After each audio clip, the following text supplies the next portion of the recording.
So let's check in on the World Eaters now they've had a few rules updates. Let's talk about a tiny FAQ and what's missing from it, the Khornate Daemon engines they can now field, and how they're doing in the competitive game in general.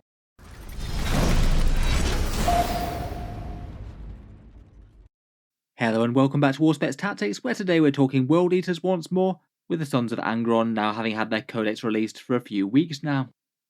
In this video I thought we'd cover the updates that Games Workshop has made since the codex came out. They've had a really tiny main codex, FAQ and errata, rules to allow the Forge World rules to work alongside them, and then I thought we'd talk about current trends in World Eaters armies and how well they're doing in game currently. First up, the World Eaters FAQ is a surprisingly small one by Games Workshop standards. It does seem to be the case these days that usually Games Workshop has to follow up each book with a whole raft of changes, either things that were just broken rules as written, or were unclear and needed some sort of clarification.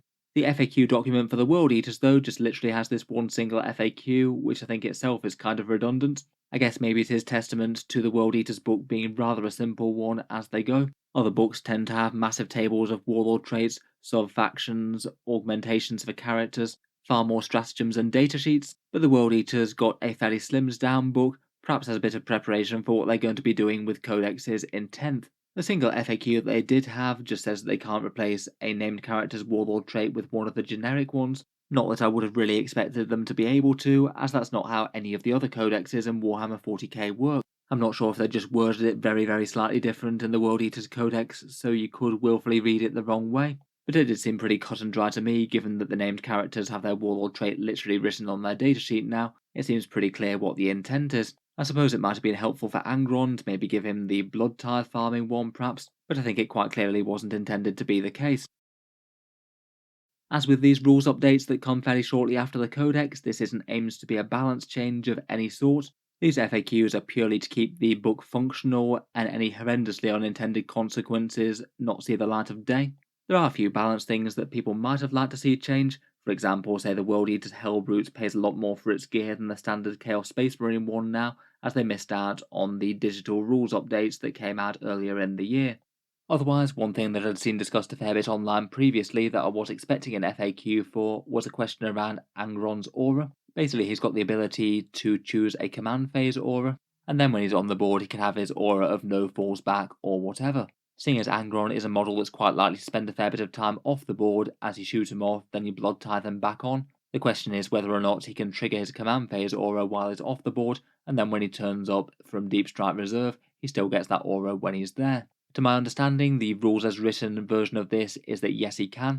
Datasheet's abilities still apply if you're off the table, so in theory he can still use that while he's off the board and then turn up with his no fallback aura if he happens to make a successful charge. To my understanding he is allowed to select the aura off the table, but it only actually applies when he's back on it.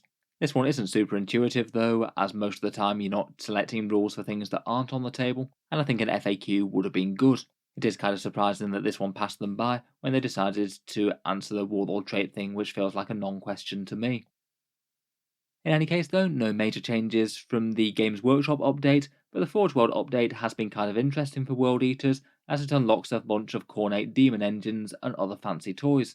This one came a week or so back, and it basically allowed Khornate Daemon engines and unaligned Imperial armor models to be featured in a World Eaters army. You can't use anything Nurgle, Slanesh and Tzeentch, and they gave you a few keywords and rules changes to allow them to be fielded in your army, replacing the Legion keyword with World Eaters, gaining Butcher Astartes and Khorne keywords, and then losing Let the Galaxy Burn and Chaos Undivided, as they apply to the core Codex Chaos Marines and not World Eaters. It looks like they haven't specifically given them the Blood Tithe special rule, but it does look like they get that through the main Codex rules, and that's probably one of the most interesting things for all of these Demon engines, getting massive successive melee buffs on potentially already decent combat profiles.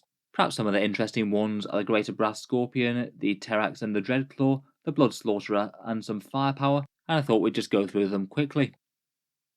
First up, I feel like the Dreadclaw Drop Pod and the Terrax Termite Drill are both kind of interesting in that they can get your Berserkers to the front lines turn 1 potentially. Berserkers have that stratagem where they have the 3d6 and drop the lowest stratagem, so you could potentially bail them out and have a rather good chance of making a charge if you budget a command reroll then. Maybe an interesting enough option to add to the massive Alpha Strike that you might be doing with Lord Invocatus, add an extra 10 Berserkers into the fray along with all the 8 bound. Speaking of which, it is kind of interesting that in the Forge World transport vehicles, there isn't any rider to say that 8-bound can't embark or take up any extra spaces. That's all linked with the possessed keyword, which the 8-bounds don't have. In theory, it means that you could fill these full of 8-bound, though it probably doesn't really make sense given their decent movement on the board. The Terrat's termite drill is definitely interesting as well. It can't come in turn 1, but when it does get in, it's got the potential for big charges in its own right. I feel like both the termite drill plus its cargo would quite like the +1 to charge Blood Tithe ability if you could trigger that before it turns up. I feel like it's a playable enough choice. It has some massive melee against vehicles, and it's fairly tough with toughness 8 and 14 wounds. It does get charged at a massive premium though, at 180 points.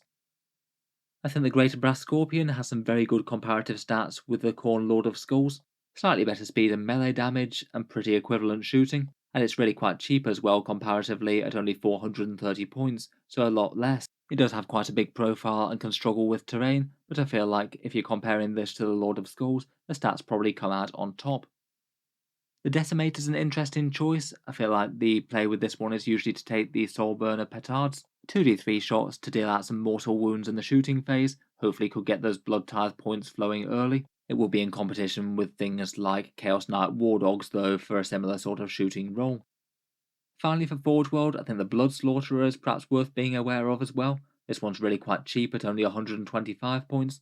It's fairly fast and okay melee damage at damage 3. It can potentially also auto-advance to get to 16-inch movement, though you wouldn't be able to charge on that same turn. I'd guess that realistically it's probably not going to outcompete 8-bound, but still it's quite a fun demon engine, and isn't really all that bad on its raw stats.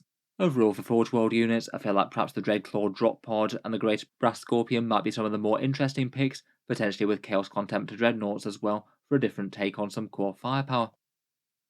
In any case, just to catch up with how World Eaters are doing at the moment, I was kind of curious to see how well the Codex will be doing in tournaments and things. Overall, the take seems to be that they're doing rather well, a pretty solid win rate of around 52 to 53%, and that certainly implies that they're on the upper end of Warhammer 40k in general. It'll place them around about 8th out of 26 factions, all very appropriate for them, and they're not all that far behind the top dogs, who are getting around about 58% wins with armies like Dark Angels and Genestealer Cults.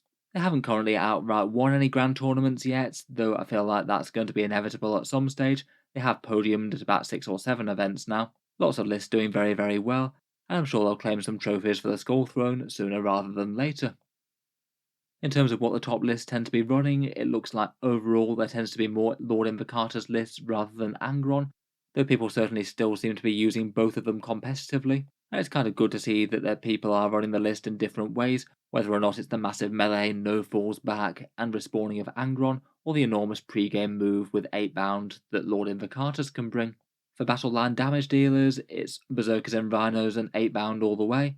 Both 8-bound are very popular, though almost no one's running Terminators and not many people are running Jackals. They're usually supported by 2 or 3 spawn units in the fast attack slot, almost auto-include for the Blood Tithe points, and it does seem that perhaps more so than just about any other army in 40k they're making fairly heavy use of allies, often a few knights as an Auspex shooting option to hold the backfield while everyone else goes charging forward.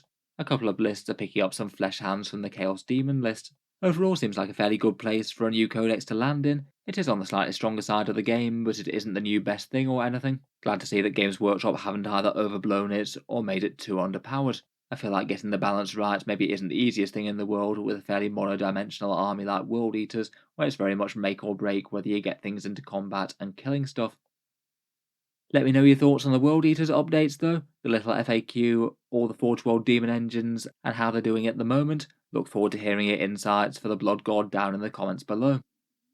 If you've enjoyed the video, then feel free to subscribe to Auspex Tactics, where I'll certainly keep the regular videos coming. I do tend to post new 40k stuff just about every day.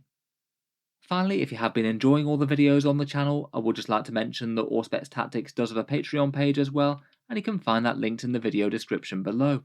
Channel patrons do get a fair few advantages, seeing certain videos early, regular votes to see what sort of things come next on the channel, and automatic entry into the regular prize giveaways with a chance to win some really big model kits each month. If any of that sounds good to you, or you'd just like to help support, the link is down in the video description. In any case, a massive thank you for listening, and I'll hope to see you guys next time.